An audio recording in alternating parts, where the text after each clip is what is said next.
Welcome to Living Free in Tennessee. Tigger says welcome as well.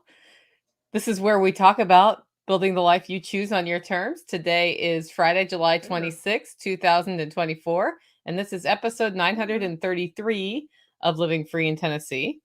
And today's a Homestead Happenings Show. So we're going to talk about all the stuff going on here, and I've reorganized the notes from our usual order that we do it in.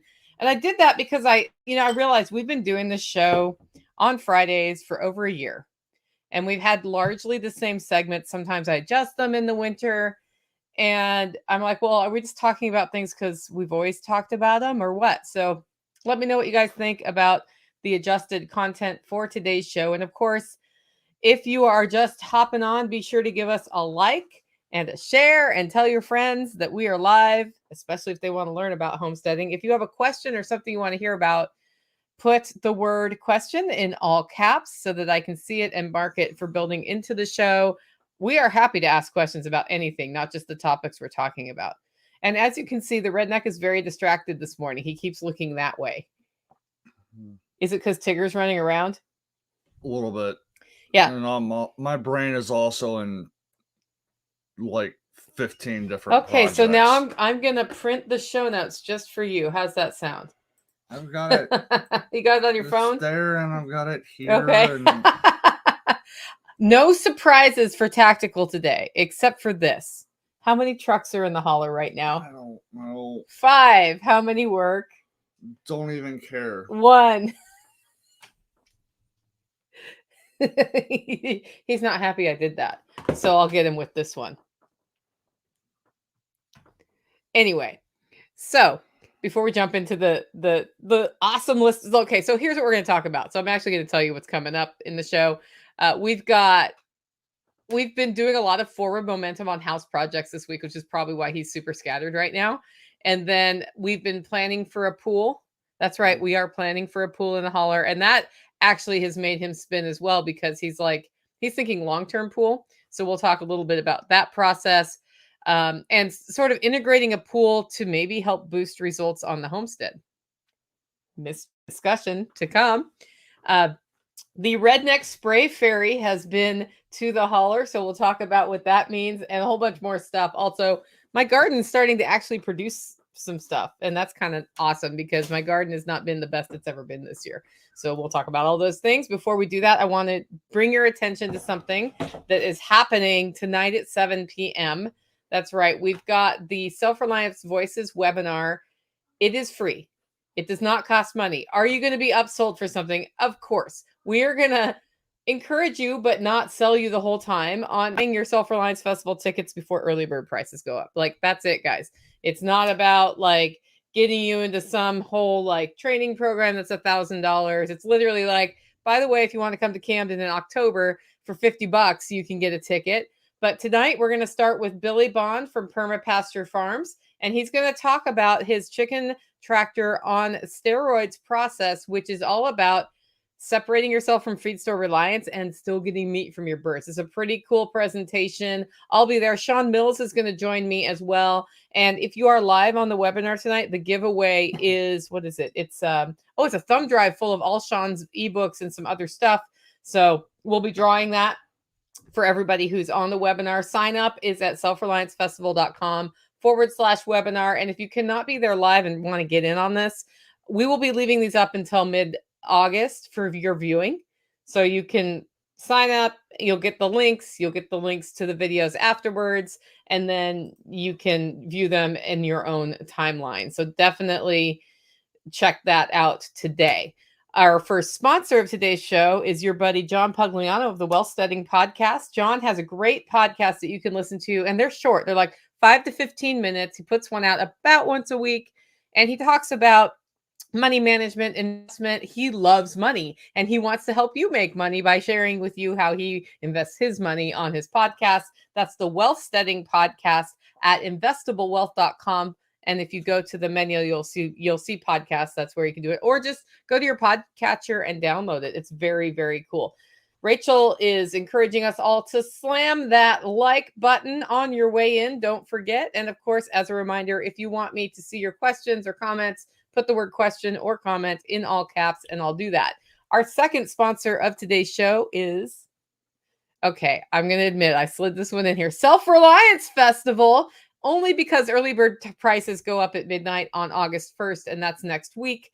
Tickets are only $50 because a sponsor came in last minute and said, anybody who buys an early bird ticket, I'm going to take $25 off. So it was $75. They're only $50. That's for 2 days and camping at selfreliancefestival.com. If you are a family, there's a $150 pass. Those have been flying off the shelves this week when parents realize 2 adults and any child under 18 gets in for $150 right now. It's a pretty good deal, huh? Yeah. Plus, we have a Self-Reliance Festival, like Self-Reliance Kids program put on by Becky Cook. That's Toolman Tim's wife, and she runs some daycare centers up in Canada.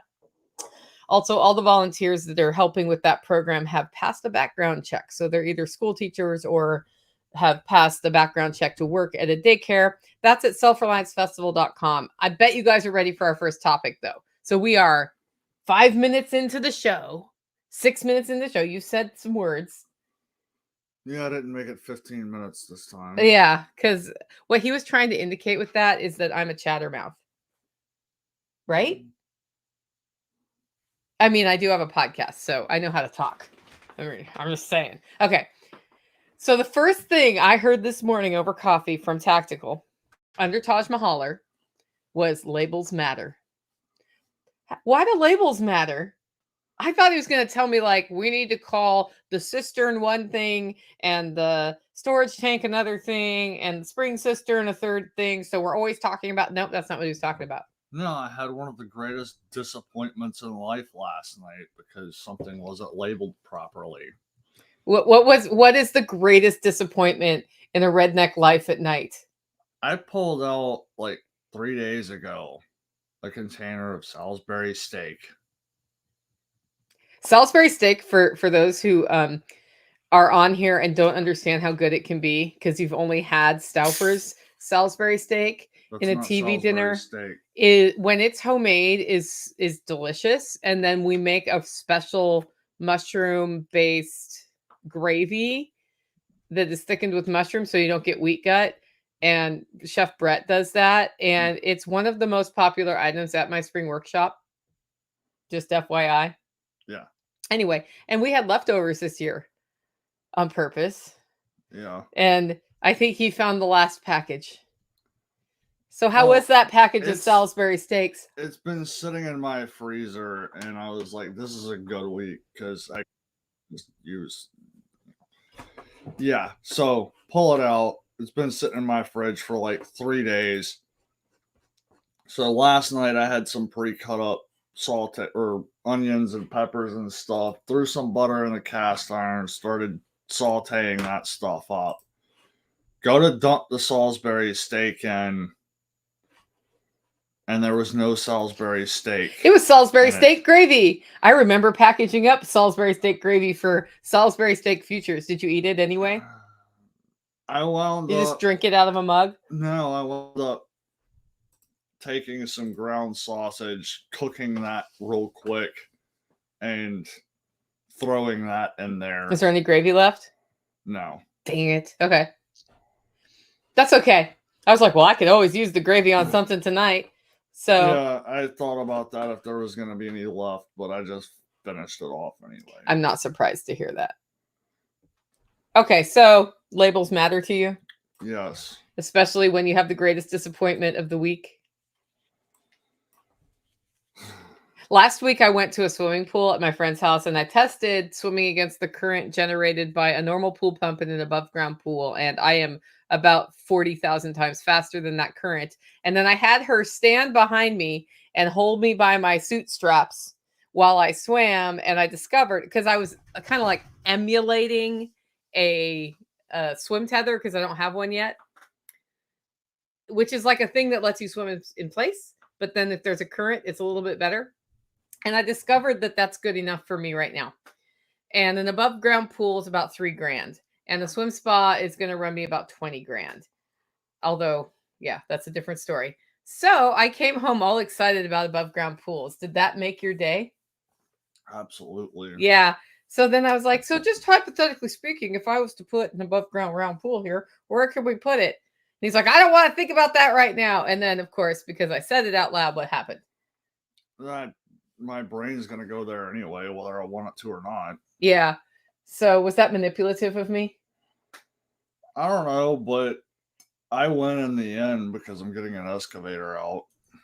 He says he wins in the end because an excavator is coming out. So we walked all over the property, like figuring out where we could put a pool without it damaging the big term, like the big picture plans for the homestead, and without it making so we can't walk or drive from point A to point B. Because some places where it, like from a zone 1, because I want that in my zone 1, from a zone 1 standpoint, the best couple of places for it either involve excavating through concrete or blocking access to moving things around the property. So it only took him 2 days to figure out the perfect place, right? Well, it's not like there's a lot of options. Yeah. And it's either that or we put it in like zone 3, which you suggested a zone 3 first.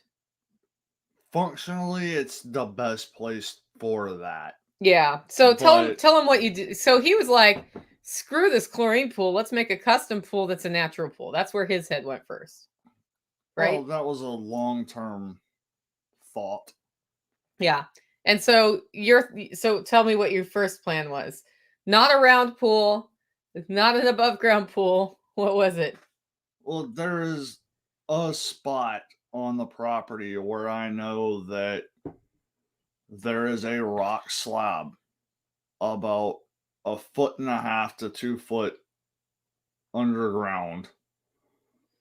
And in that spot, there's also a place where it slopes up.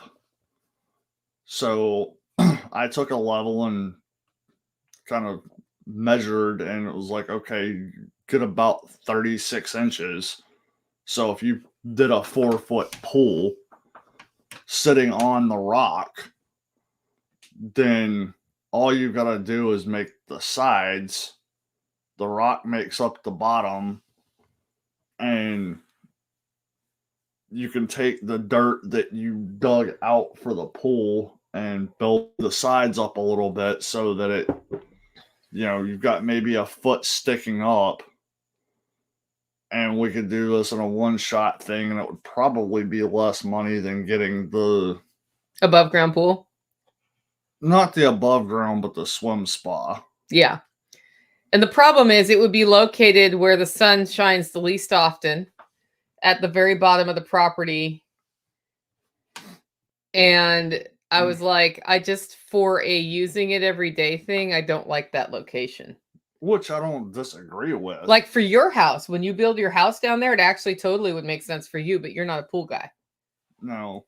Yeah. So you should totally do a heated hot tub right there. Well, there's probably, if I do build down there, that's probably going to end up being a small pond. So then we went back to above ground pool, but with the idea that if we wanted to build something in at some point, we can still do it in this location. And he found a perfect place for, it's like technically we could fit a 20-foot one in. We could fit, the spot I have marked out right now is about 22 foot, which is about as big as you're going to get. And I was looking at a 21-foot pool. Yeah. Which is what my friend has. But then I was like, well, if I do an 18-foot pool, that gives us some wiggle room in case we run into something that's a problem. And the idea here is we just get the above ground pool in. Like standard above ground pool. And don't worry about any natural pool filtration or anything like that. But in a location where if we want to add natural pool filtration with plants, we can do that. And you can do that to an above ground pool. And then if later we feel like burying a pool more, we can do that. Yeah. And where the spot that we're going in, you're going to be digging down anyway. So there is a certain amount of the above ground pool that's not going to be above ground. Right. I haven't actually measured to see what the drop is over there. Yeah. But like there might be some finagling just to be able to make sure that the uphill side is not washing into the pool. I don't know yet. Yeah. Well, yeah, if we go on grade, it would have to be like, if we go below grade, like into the ground on the slope, we would have to do something like concrete it so it doesn't come in or whatever. If we were doing a built-in pool, sure. And that would be something I would probably reach out to Alan Bouchard on, and because his wife runs a landscaping business, and she has a better idea of that. But so we're gonna basically where we got to was I reached out to my buddy Alex, who does our excavation work here, and I'm like, what's your dancing card like? And he's like, what do you mean? I was like, when can you come out and do a day or two of work? And he was like, oh, not for 5 weeks. So I just scheduled him and I told him, if you have a cancellation, let us know, and we can flatten the area first and then assess. So I'm not even ordering anything pool wise. Like, we'll just see what's there, because if we run into a problem there, then there's going to have to be a plan B. Yeah, and that's especially with a project like that here, you never know what you're going to do till you try to dig the hole. Yeah, so we're digging the hole first so we know we can actually deliver on the promise. Yeah. And then this morning I got up and there was a swim spa for $7,200 nearby. Yeah. And he was like, well, how big is it? And it's like, that would fit there too. So the end of the day is, if I find a swim spa that's reasonable that we can move here for $5,000 or under that's used, I may just do that if we already have a flat spot. But if not, above ground round pool and a swim tether until such a time as I change my mind. And we may eventually add a layer of natural filtration, but we're going to start with a more traditional filtration. And where I'm at now is it may not be chlorine. I'm looking at some other systems that allow you to oxygenate the water. Which is not a, it's the opposite of what my Kangen water machine does, which is hydrogenating the water. So it oxygenates the water and kills stuff. It's kind of funny. It's like maybe the runoff of that Kangen machine can be used as a pool additive. I don't even know. So so we're looking at that, because the other thing that happens when you have that much water storage is that you have that much water storage. Yeah. And that's kind of cool. And then the other thing you told me this morning, you're like, and I'm making space for these other two things. What are those other two things? I don't remember. Additional water storage for the cabin and a propane tank. And I need to change my propane service provider, because my one ended up with a new rule about the winter pre-buy that I was not interested in participating in. So I need a propane tank and I need a propane provider, which I better figure out in the next week or so. Yeah, and so the other aspect of her saying stuff like this is, I've already got in the back of my head putting a small storage tank for water and a propane tank to get the cabin more onto propane than electricity, as well as putting more raised bed-ish kinds of things over in the area. So now that there is a pool going there, also in the back of my brain is, how am I going to terrace / grade this area? Where is all the dirt that's coming out going? Because, like, show up with a dump truck load of dirt every day and I will tell you off the top of my head where you can put it. Like, I will take every grain of dirt that I can get my hands on. Yeah, the cool thing is we're also moving the garden, and we'll get soil out of this excavation. I don't know what the quality of it's going to be, but we'll find out. Even if it's just like fill dirt quality, we can work on it for the next 6 months before even planting anything in it. And we've got the capacity to do that. Yeah. So that'll be kind of cool too. Okay. So that's the pool planning process. We'll keep you in the loop as we move forward. Rosie says pool gathering at the holler in the future, hopefully. The big question is still going to be, like, is it going to be an above ground pool or not? I actually saw a person who puts in above ground pools for a pretty good price. So with aluminum sides. So I might reach out. I'm going to reach out to them and just see what that looks like. Because basically, until I have a flat spot, I'm not choosing a pool. Because yeah, it could be 2 years from now that I end up with the pool. Meanwhile, I'm going to my friend's house to swim sometimes, which works as well. It's actually way closer than me driving all the way to a pool I can swim in Lebanon, in Cookville, or in McMinnville, or in Murfreesboro. I live in a pool desert. There's it's a pool dead zone here. So technically Smithville has a pool, but it's an outdoor pool not made for lap swimming. Okay. Technically you can lap swim there if they're open, but they're not open terribly consistently because they have a hard time keeping their lifeguards employed there. And that's understandable based on the economic situation where you make less lifeguarding than you do at McDonald's. So then you're like, well, heck, I'll go work at McDonald's and make more money. But lifeguarding's more fun. Okay. So it just depends. Depends on your priorities, I guess. The next thing we wanted to talk about today is the weather. So we had a lot of gardens have been challenged by the fact that we were up and over 100 degrees in early July and late June. Right? Yeah. Yeah. And it's not that weather doesn't come, but it often waits until August to come.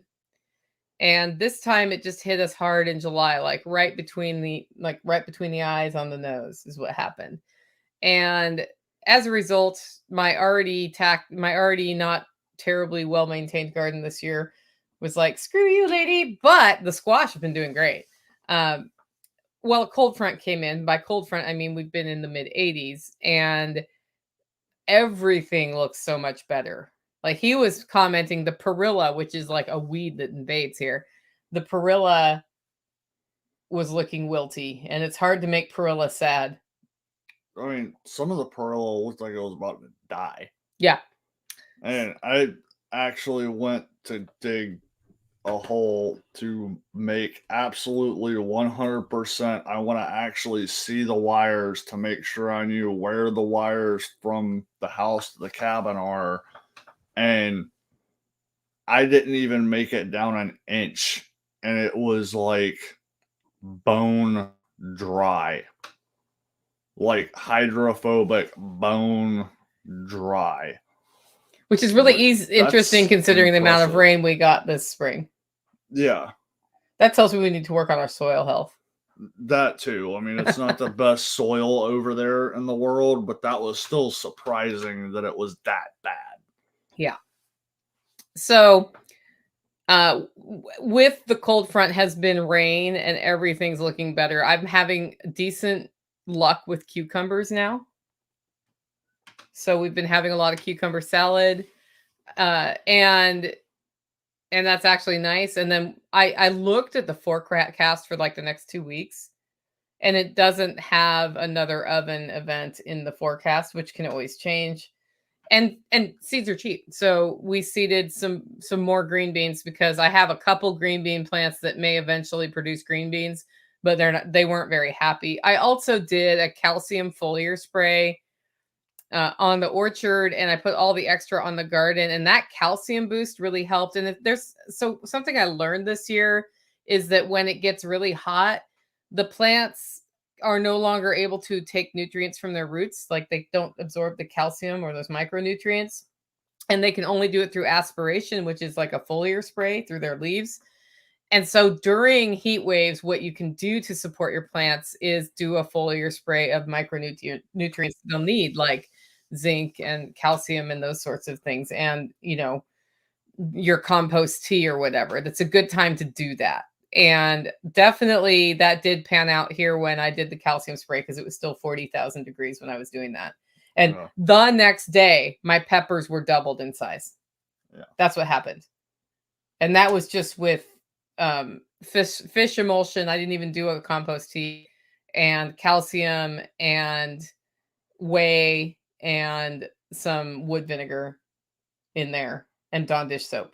Dawn dish soap just it softens the water so that maybe there's a little better absorption. That's the idea with that. Yeah. Plus a little bit of soap on your plants makes the pests less interested. Yeah. So I think it's because it makes the leaves a little slippery. I don't know. But I had never done that before. Like I've always done foliar sprays, but by this time in the summer, I'm like, whatever. And apparently that's the wrong time to whatever it. Yeah. So I've just had some really hardy plants in the past. We are ready to move the Rams, but Tactical's not sure how we're going to do it. Do we need to go get the trailer? I don't know. I think we should get the trailer. Really put any thought into that part at all. Yeah, I know that last time we moved a bunch of animals over here, it worked better when we put them in the trailer. Yeah.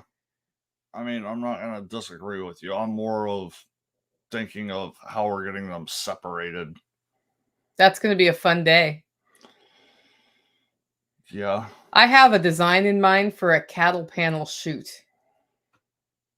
I can buy a tranquilizing gun off of Amazon. Yeah, but we could just build a little chute in the flatter pasture down where the garden used to be. Okay. I'll show you what I mean. And we could do it with T-posts. Okay. Okay. He doesn't believe me. No. Okay. Why not?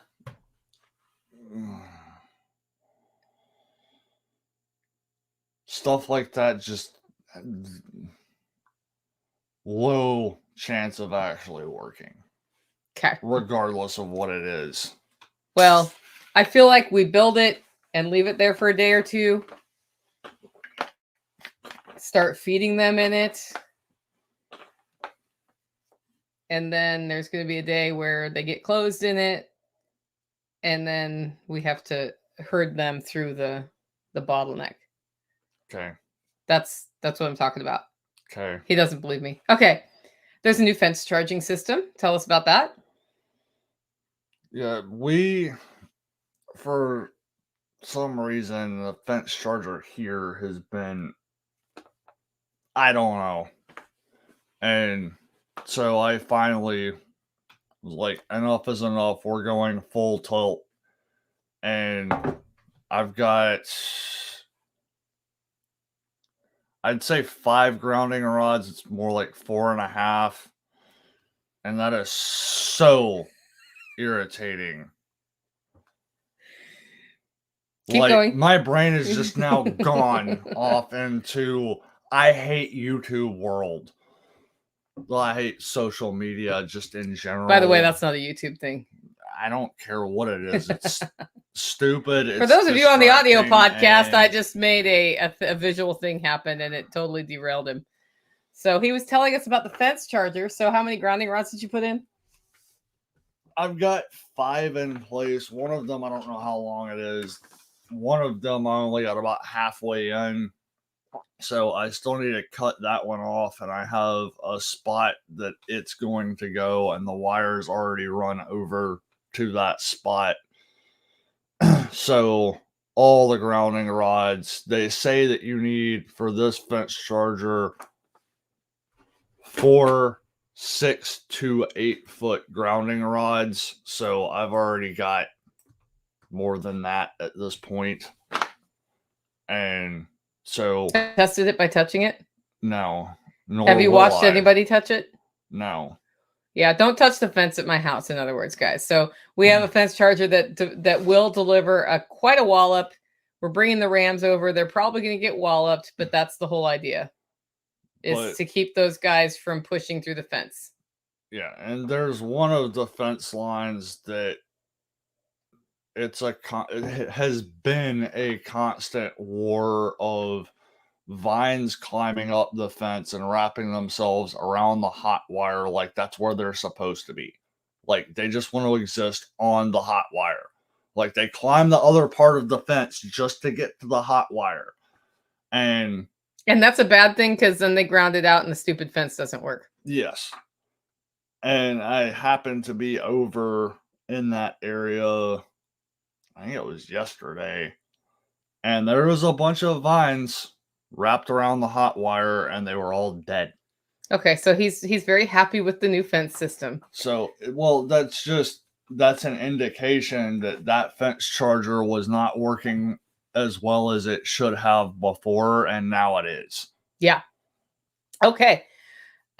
last week we talked about moving the rabbitry, and neither one of us knew where it should go. And I found a spot for it that he didn't like, which led him to find a spot for it he did like under the chestnut tree, who is famous. This tree is famous for stopping the dump truck from hitting the cabin. Black walnut, not chestnut. I'm sorry, black walnut. I did that last week too. I saw that in the notes. So I was like, yeah, you totally went dyslexic on that one. Yeah, I do that sometimes. It's a nut tree, totally different kind of nut. So this black walnut tree stopped a dump truck from taking out his truck and the cabin one time when a dump truck went down the hill with no brakes, which was a very exciting day. Fully loaded dump. Fully loaded with dirt. Yep. Thought the tree was dead. Yeah, and the tree dropped all its leaves, but it's back and it's producing fruit, and it's been back for a few years. On the other side of it's a really nice rock shelf, which means it'll it's almost like you've already got a concrete pad poured that you don't have to pour. We're going to move them under there because they get the shade from the tree as well, and then add any shade cloth that needs to happen. And the other cool thing about this location is just downhill from it is his garden space. So it's in his zone 1. That means he'll see the rabbits, and it's just down the hill from just down the hill from it is the garden, which means any runoff from that is just adding fertility to his garden. So it's a pretty cool spot. And now we're going to talk about the spray fairy. So you need to stay here and not do that, because you just walked off camera in the middle of the time when you're supposed to be talking. Yeah, well, there was a tick. So yeah, I figured that was the tick dance I was seeing. Tick takes precedence over it's my time to talk. What do I mean by the redneck spray fairy? Do I mean you're peeing all over the yard? I do that anyway. Okay. What do I mean? All the compost tea that I can possibly get around to actually making, and I do not have anywhere near enough to do what we should be doing, so I've been more selecting certain locations that I know the microbiology will reproduce, and soaking those areas to get it jump started, so at least that there is some microbiology and it can spread out from there. Yeah. So a year ago, he made a compost pile without an air column in the middle. And as a result of this, we got some compost on the outer edges, but in the middle, it's just not composted at all because it didn't get enough moisture or air to finish composting it. So he's been pulling the compost that's a year old from the outside, which is really good stuff. Like it gets us good results. And instead of using it as a soil amendment, he has been making a compost extract out of that and then spraying it around the yard with other things in it. Yeah. You added calcium yesterday, right? I don't think I made any yesterday. Or day before yesterday. I haven't added calcium, no. Okay, we're probably going to add calcium next time it's hot for sure. So he's been hitting garden plants. He's been hitting the orchard. He's been hitting others, just like soil drenching with it, that sort of thing. And so I call him the redneck spray fairy as a result of this. But he's been really interested in, you've been really like, you have shifted focus from sheep to, I want to change the way the hill works and fix the pond, and the soil needs to improve. What made that happen? The sheep are stabilized now. Like, there's... You're thinking too long. There's 2 spots over in the pasture where I would really like to run some hard fencing. That's probably not going to happen anytime soon. And both of those would be very labor intensive. And I am not spending my entire life for 8 months straight doing nothing but moving sheep. So I have the availability to work on some of the other stuff. And like, one of the reasons I chose the pond as an area to just absolutely hammer was it's one of the best areas on the property to have a fence to put sheep in. And it's an absolute pain in the ass to do anything down there because the topography is not consistent at all. The hill goes down in like 5 or 6 different directions. Goes down consistently. So the pond exists with weird topography because every large rock that was found when they excavated for my house that was not put around the perimeter edge was dumped over that hill. Yeah. That's what happened. And so like really big truck-sized rocks are there. Yeah. And truck-sized rocks are heavy. You can't move them. So that means you're like going up and down and up and down. Shut it. Up and down. You can't move them by yourself unless you have extra tools.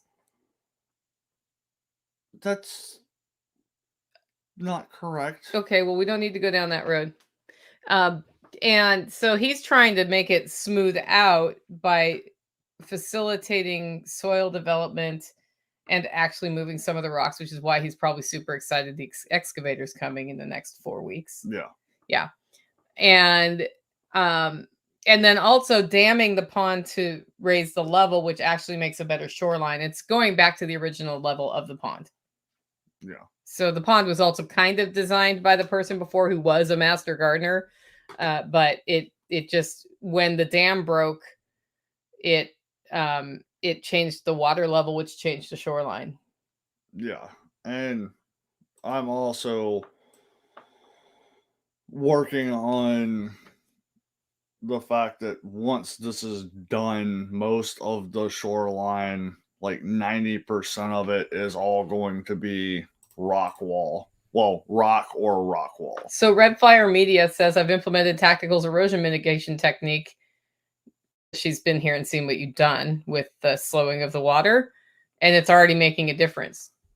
Yeah. Cool. Yeah. We should do like a whole erosion tour this fall when I can actually count on having people over and being here too. Yeah. Okay. So the orchard, after its fire blight, we still haven't gotten all the branches off the property safely, but we're working on it. Yeah. But after the whole fire blight treatment, it has not continued to develop. So we're keeping an eye on that. And we have had a lot of rain in the last week. So I need to spray again when we have a day of decent, it's going to be sunny, which I think is happening later in the week, next week. And I've already made way for that.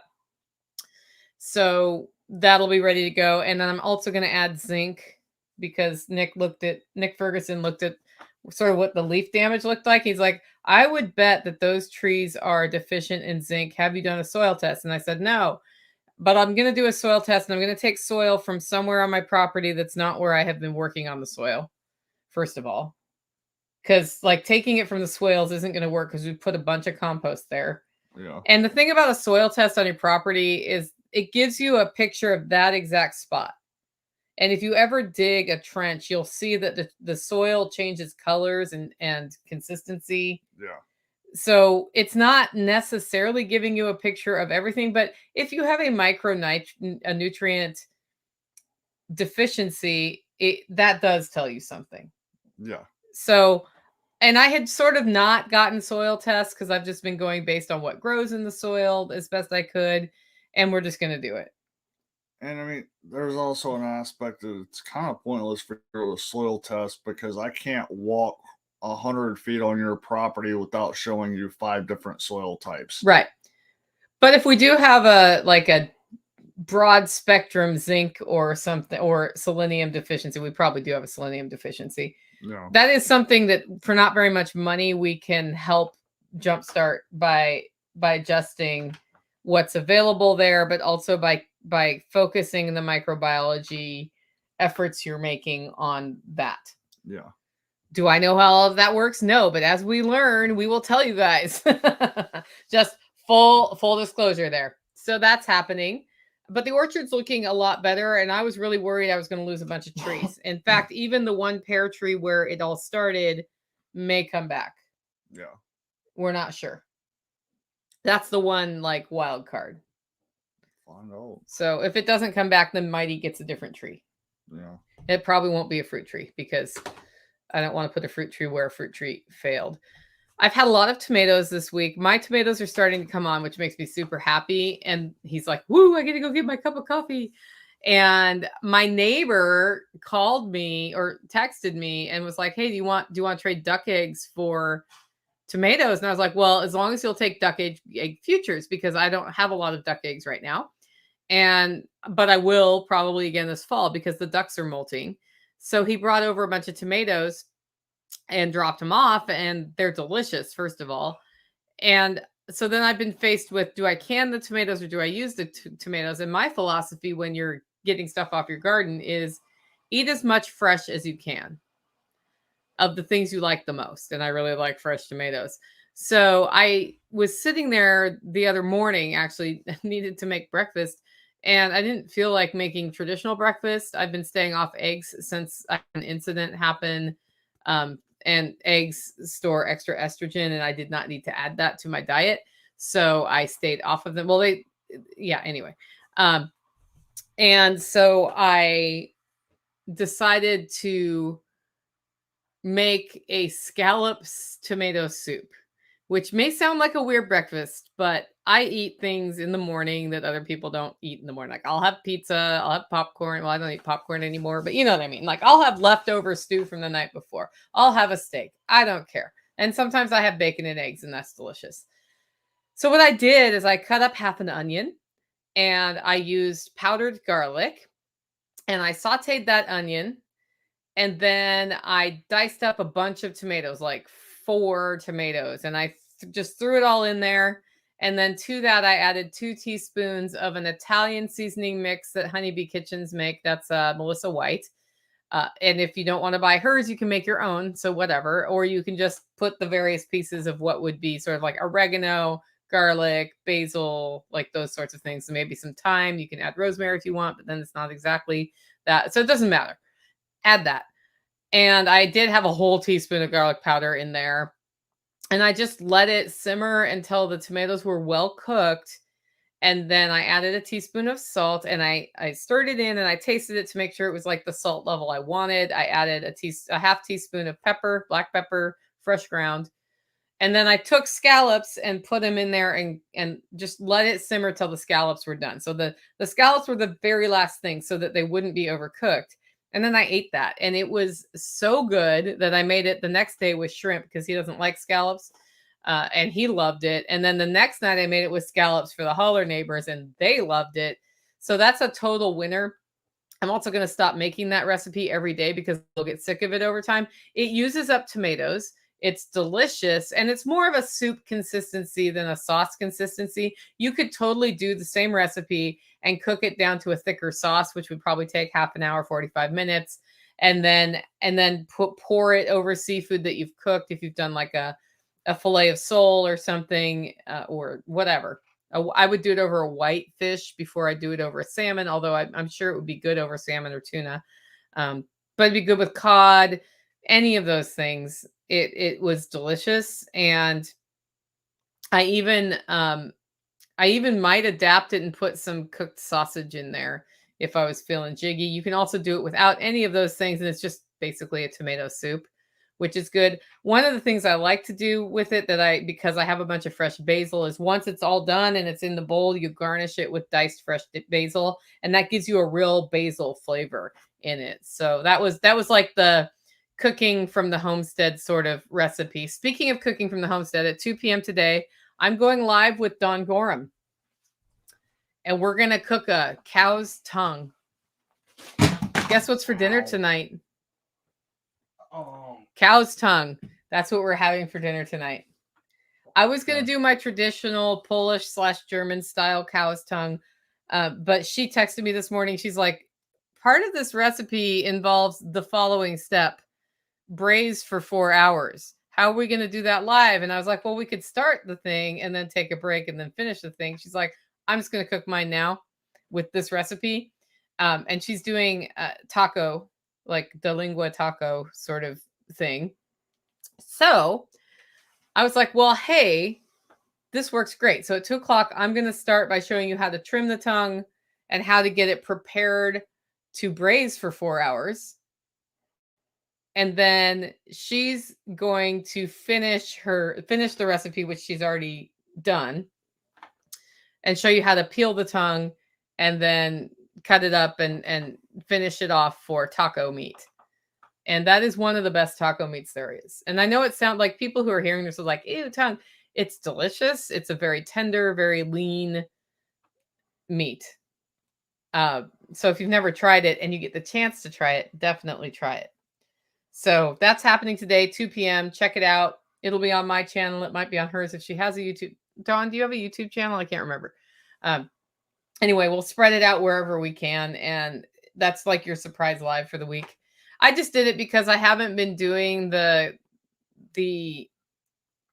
homegrown cooking channel. And the best way to get that done is to start doing some live streams. So we'll do it on LFTN and then I'm going to copy the video over. I've already talked about the garden. So the only other thing about the garden, what's up with your peppers? They're starting to put on. The ones in pots are actually doing way better than the ones I have in the aquaponics system. So when I have a chance, I'm gonna try to take a look to see if I need to do something with the aquaponics system. But that whole system is probably getting revamped in the very near future anyway. So, but I mean, I know I've got probably 5 or 6 peppers that are almost ready to come off. Yeah, so the peppers are finally coming on. That's awesome. Rachel has a question. Do you have any opinion on using old supplements on a garden? We found a case of expired liquid for feeding tube nutrition. I'm not sure if it was liquid kelp. I actually use old nutrient all the time when I find it. I haven't had like it doesn't work as well as fresher stuff, and I have moved to a system of just keeping the fresh stuff.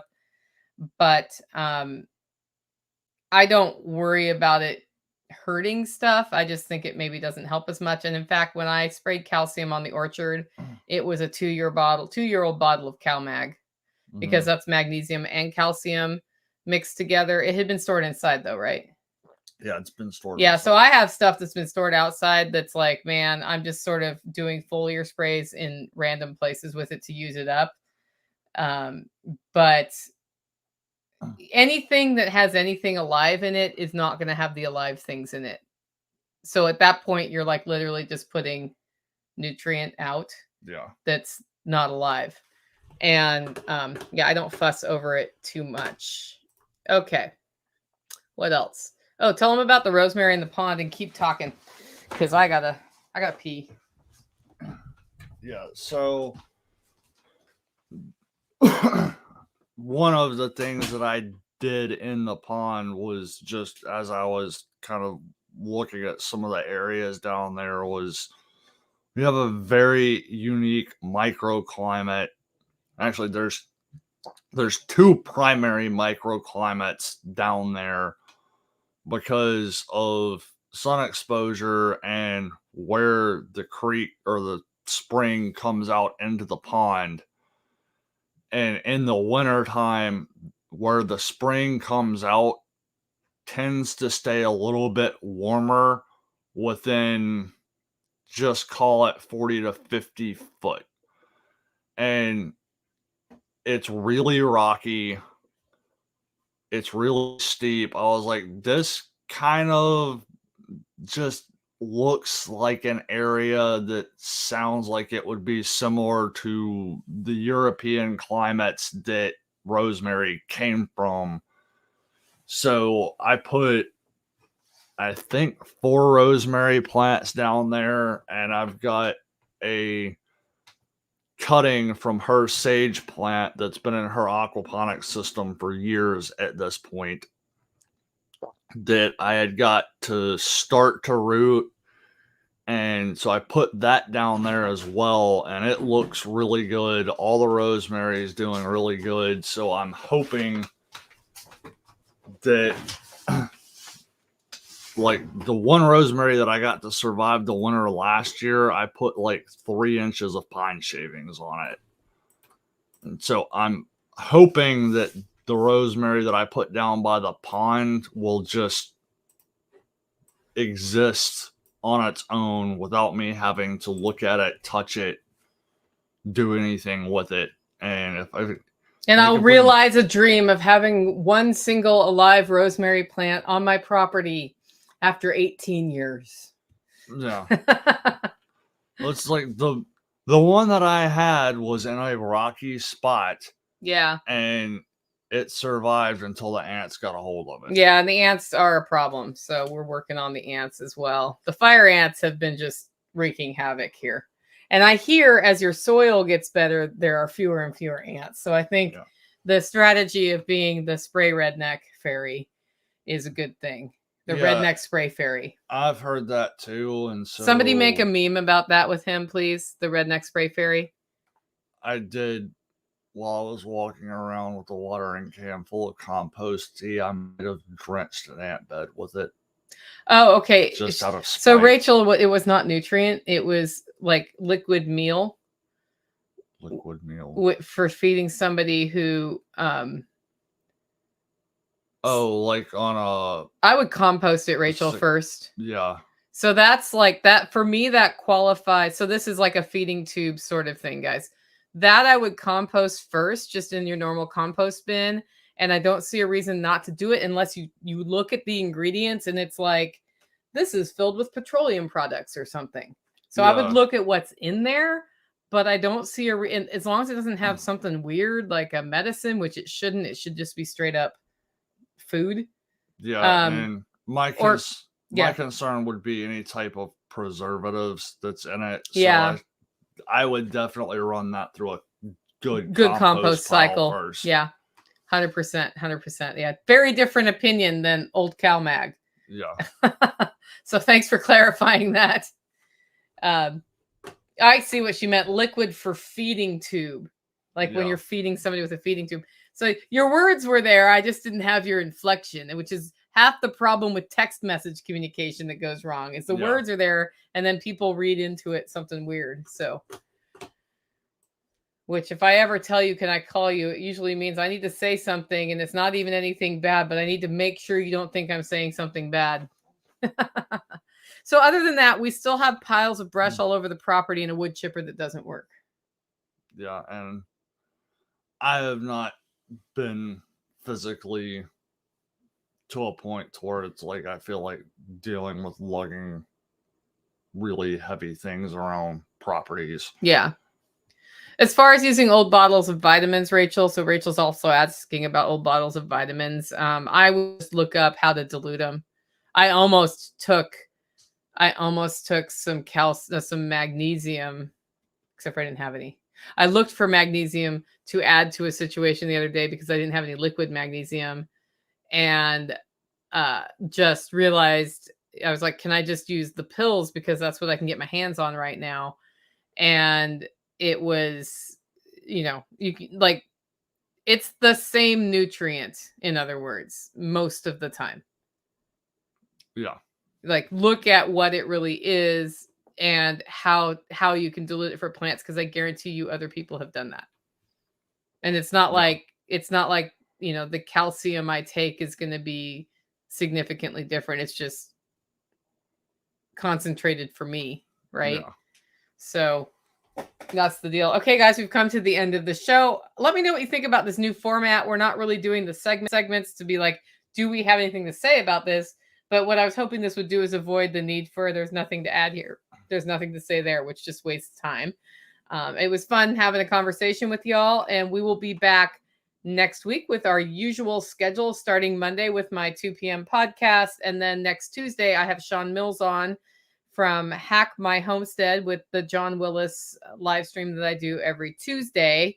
And then Friday, Homestead Happenings. Next week, we are doing a Thursday, 7 p.m. SRF live because it's starting to get close to Self-Reliance Festival. Other than that, don't forget, 2 p.m. we're kicking a cow's tongue, and 7 p.m. is the free webinar. Check that out at selfreliancefestival.com/webinar. With that, guys, go out, make it a great week.